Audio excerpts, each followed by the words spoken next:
बच्चन महाराज साहब, बचन 57। आदत का असर और उसके बदलने का जतन। स्वभाव यानी आदत का असर बड़ा प्रबल होता है, उसका पलटना महाकठिन काम है। गोया जानवर से इंसान बनाना है।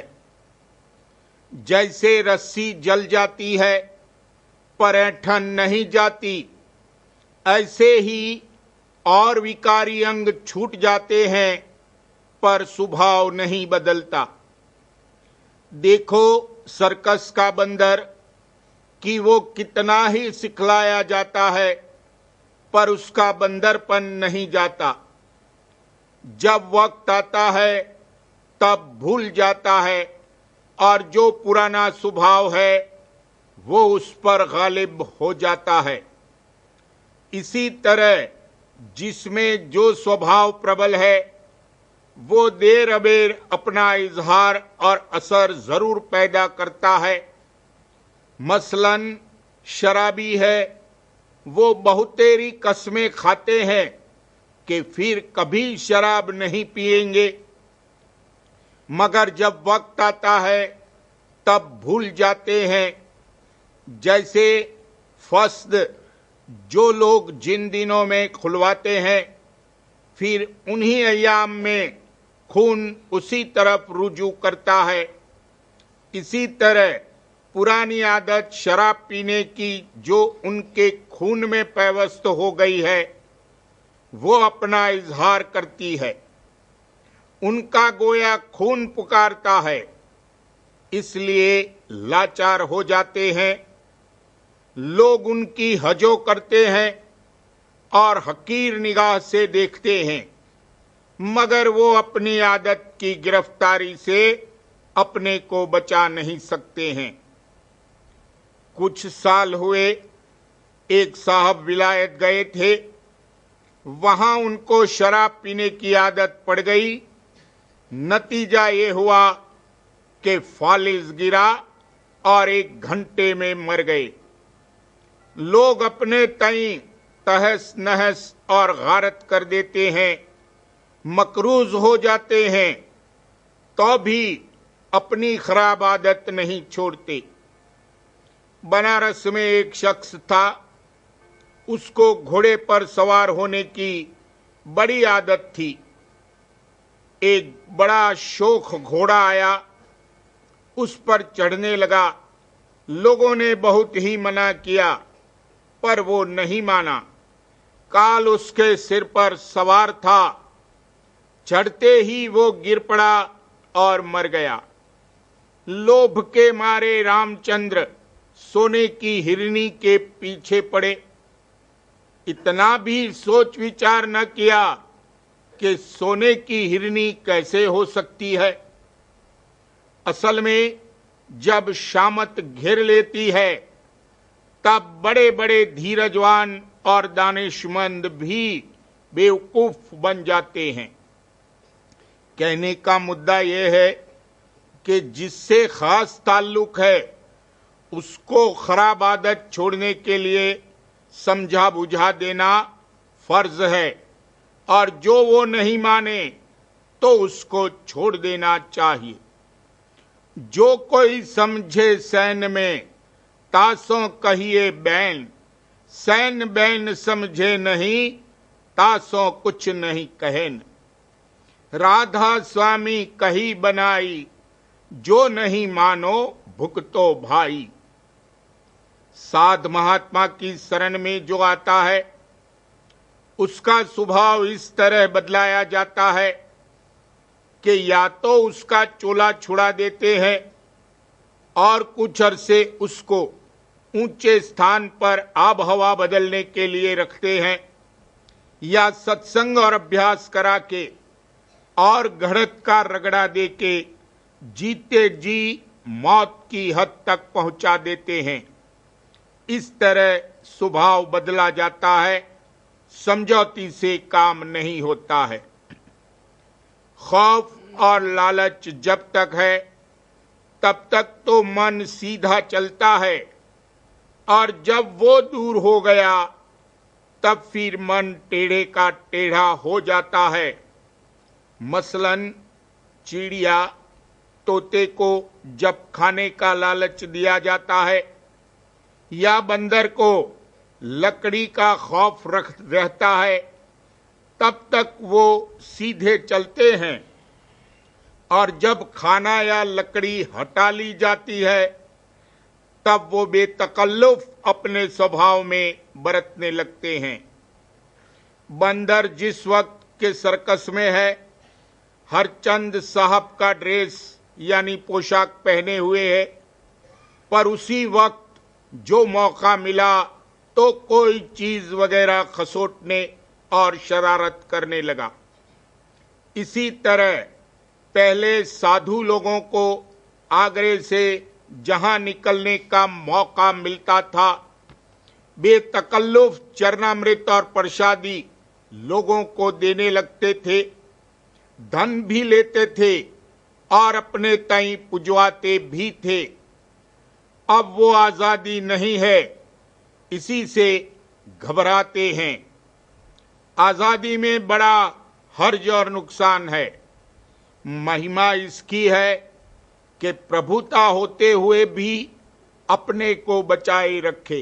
दरख्त जो कि फलदार होता है, उसको जिस कदर लोग झोंका देते हैं उतना ही ज्यादा मेवा देता है। इसी तरह जिस तन में भक्ति रूपी फल फूल लगे हुए हैं, उनको जिस कदर कोई तंग करता है उतना ही ज्यादा वो दया, गरीबी, दीनता और प्रीत भाव करते हैं। सख्ती करना और दुख देना मालिक को मंजूर नहीं है। बदर्जे लाचारी कर्म काटने और स्वभाव बदलने के लिए उसने ये रवा रखा है। मन पर थोड़ा बहुत दाब होना मुफीद है। लड़का जब तक उस्ताद के सामने है तब तक सीधा है, और जहां उस्ताद बाहर निकला क्या तमाशा करता है। ऐसे ही मन की भी हालत है। ये किसी को नहीं समझना चाहिए कि हमारा मन सीधा हो गया है। मन को मृतक देख के मत माने विश्वास, साध जहां लो भय करें जब लग पिंजर श्वास। मैं जानू मन मर गया, मर कर हुआ भूत, मुए पीछे उठ लगा ऐसा मेरा पूत। जैसे रावण का लड़ाई में एक शीश कटता था तो 10 और निकल आते थे, ऐसे ही मन का एक अंग मरता है, 10 और अंग जागते हैं। कटा दरख्त जिसकी जड़ अभी बाकी है, उसका एतबार नहीं करना चाहिए कि अब नहीं उगेगा। जब मौका आवेगा तब फिर उसमें नई नई डालियां और हरे हरे पत्ते निकल आवेंगे। इसी तरह आपा जो मूल विकार और जड़ है, जब तक मौजूद है तब तक यकीन नहीं करना चाहिए कि मन मर गया। मन को मारने और स्वभाव बदलने का इलाज दुख और तकलीफ है। सुख और आराम में मन और मोटा होता है। दुख की घड़ी गनीमत जानो, नाम गुरु का पल पल भजना। सुख में गाफिल रहत सदा नर, मन तरंग में दम दम बहना। ताते चेत करो सत्संगत, दुख सुख नदियां पार उतरना। यही जरिया है इसकी प्रीत प्रतीत जगाने और पुरानी आदत पलटने का। सबका स्वभाव बदलाया जाएगा। इस जन्म में नहीं बदला तो दूसरे में जरूर बदलेगा। गरज के 4 जन्म में राधा स्वामी दयाल पूरा काम बना देंगे। पहले जन्म में जब कुछ सफाई होगी तब ये अंतर में चढ़ाई के काबिल होगा। सिवाय राधा स्वामी दयाल के और किसी की ताकत नहीं है कि जन्मान जन्म का जो पुराना मसाला और स्वभाव है उसको पलट सके। पूरे गुरु का संग करने से इसके आसुरी और हैवानी अंग बदलते हैं और इसकी प्रीत और प्रतीत जागती है। तब ये सच्चा सच्चा तन मन धन गुरु पर वार देता है और ये कहता है, क्या वारूं गुरु पर आई, तन मन धन तुच्छ दिखाई। सुरत अंश तुम्हारी प्यारी, अब सर्वस हुई तुम्हारी। जस जानो ले ओ सम्हारी, चरणन में रहूं सदारी। और मन तो ऐसा ढीठ है कि बहुतेरी इसको समझौती दो, मानता ही नहीं है। उल्टा गुरु को दुख पहुंचाने को तैयार होता है और कुटुंबियों से जो प्रीत करने की आदत है उनसे हर चंद इसको दुख तकलीफ होती है तो भी उनको नहीं छोड़ता है। मन चंचल कहा न माने, मैं कौन उपाय करूं। गुरु नित समझावें साध बुझावें, सत्संग में चित जोड़ धरूं। सुन सुन बचन बहुत पछताऊं, बहुर भुलावे भर्म रहूं। गुरु को दुख पहुंचावन चाहे, क्यों नहीं मेरा आदर कीत। जोरू लड़के गाली देवें, मूछ पकड़ वह खैंच खिंचीत। उनकी ताड़ मार नित सहता, उनसे तो भी मन न फिरीत।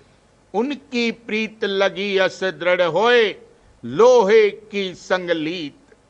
अब तो चेत जरा तू हे मन, त्याग पशु की रीत।